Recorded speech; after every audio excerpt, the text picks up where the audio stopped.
my channel. And for those of you who are new, I'm Aspieanswers from Life of an Aspie. So today's one is all about meltdowns, about our experiences and how we cope with it. Not we in general, but what I meant to say was how I cope in general, so that you can gain a better understanding how I work as an autistic, even though we need to gain a better understanding and knowledge and know-how, because as I said too many times before, can't stress it enough, that we autistics are different from different backgrounds, different levels of the spectrum. So this is just a learning aid tool, hopefully for people that may want it, or just to learn from me as an Aspie what life is like, because every autistic is different. I usually post mental health vlogs versus my Life of an Aspie kind of vlogs, following me around what my life is like as an person with Asperger's syndrome, and also giving you guys tips and advice along the way, as well as advocating for you guys that needs that support system. So if you're into any of these videos, smash the like, and also feel free to subscribe on the bottom right hand corner. And once you do so, feel free to turn on the notification bell to keep up to date with my future videos. As always, I'm no medical doctor, I'm just your normal Joe blog. So if you see anything out of the ordinary, seek professional help for yourself or your loved one, or seek second opinion for yourself or your loved one, because I don't forever condone self-harm. Are you crazy? Calm down. Stop it. Stop acting this way. Are you trying to gain attention somewhere? We all have heard of these kind of comments now and again from parents, regardless, or just from stamp bypasses that comes about, whatnot. And in saying this, though, with our meltdowns, sometimes it's not obviously by purpose, sometimes it just stems from something. You may be wondering how meltdown stems with me, right? Well, meltdown stems from high levels of stress due to any changes in the environment, be it if I'm moving house, or if I'm having any changes on my day, be it if it's the routine that has been changed due to when I used to be in schools, that, you know, I have to keep to an everyday schedule, and just anything around me based on maybe people I'm working with that can cause a meltdown, maybe of a change of face or what have you.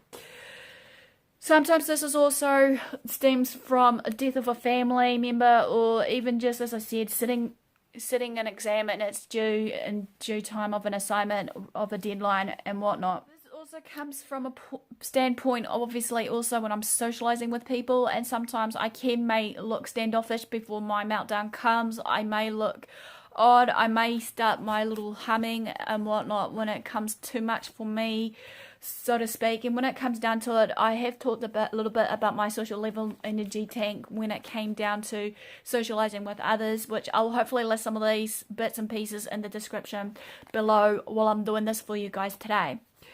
Usually in saying this, though, when I'm socializing with others, here's say as a classic example for when my meltdown occurs, usually it's on a tank full, and then sometimes I will knock to maybe halfway or near empty.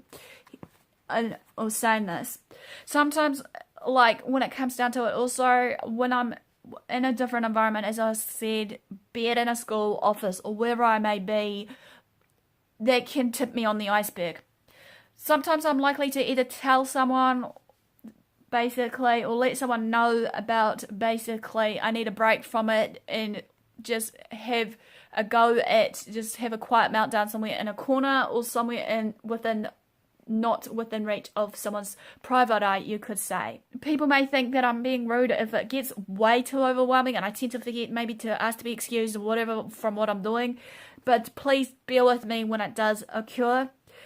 Sometimes it can be stressful to the point of, basically, when I'm talking to people and acting around people in a way, like I said, in my masking and autism, again, that will be in the link below.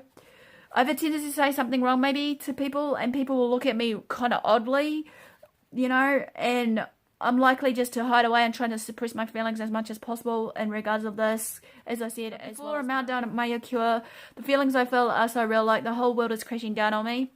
I get either agitated, anxious, nervous, snappy, moody, and sometimes due to the loud environment I'm in, I might even just blow out of proportion, have that. Sometimes in a busy and loud environment where there's people around, or just busy traffic or noise or whatever it is that's triggering or causing my meltdown, sometimes I also may want to just cry, scream, pull my hair and everything else as well, in saying this, until I run out of tears when I cry heavily, when that full-blown meltdown mode is. As a keynote, also, don't forever confuse this with a tantrum, because obviously tantrum and meltdowns are two different things, which I actually clearly describe the differences between these two in one of my videos, which I'll link in the eyeball in the description also for you guys to follow through to gain a better understanding here.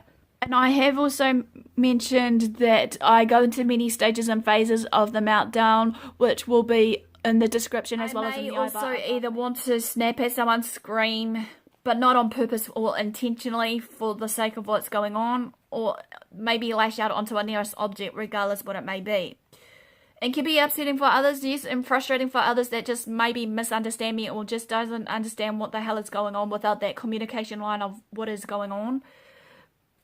This does ring true for me. Episode is however, I feel totally drained, worn out, tired as hell, and in saying this, I would usually do my darn hardest to do some self-love and self-care for myself regardless of what's going on.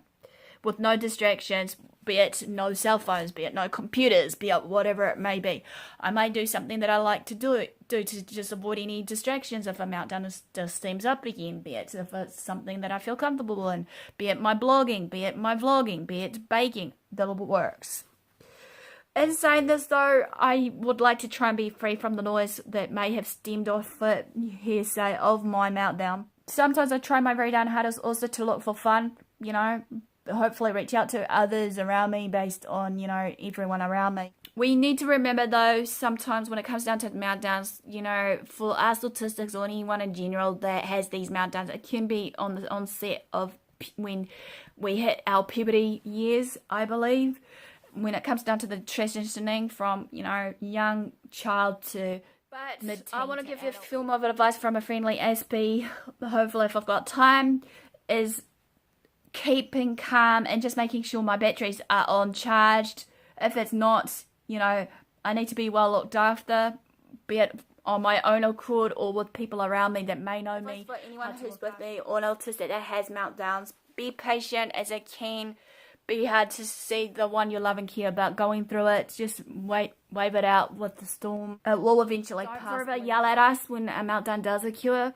Just maybe not to hug us. Maybe if we want to be hugged in that when a terrible meltdown comes, basically, by all means, but ask us first, because some of us autistics don't like I feel is just be sure to ask if we're okay. Just show consideration for us when we do have our meltdowns.